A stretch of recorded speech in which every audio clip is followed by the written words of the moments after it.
Hello बच्चों, तो आज हम फिर सुनते हैं एक छोटी सी नई कहानी। कहानी का नाम है पत्नी की खोज। क्या होता है?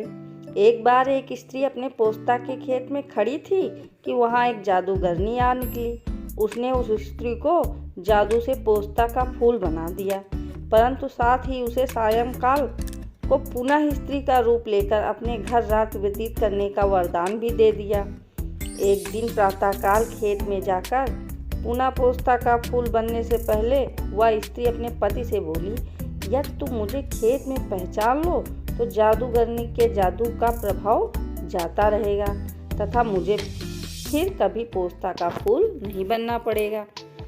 तो बच्चों, जादूगरनी के जादू से बचने का एक ही तरीका था कि अगर उसका पति उस पोस्ता के खेत के हजारों फूलों के बीच उसे पहचान ले कि ये फूल उसकी पत्नी है, तो उस जादूगरनी का जादू चला जाएगा। तो जब उसने ऐसा कहा तो उसके पति ने क्या किया? यह बात तो ठीक थी, परंतु पति खेत के हजारों फूलों में से अपनी पत्नी को कैसे पहचान सकता था? बड़ा सवाल है। इस प्रश्न का जवाब, क्योंकि स्त्री रात को अपने घर होती थी, अतः उस पर ओस नहीं पड़ती थी।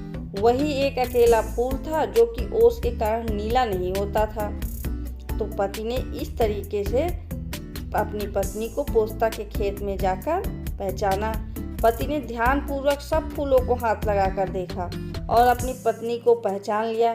बस फिर क्या था, जादूगरनी के जादू का प्रभाव जाता रहा और वह सुंदर स्त्री खेत में रोज रोज पोस्ता का फूल बनने से उसका पति अपने घर में खुशी खुशी रहने लगा।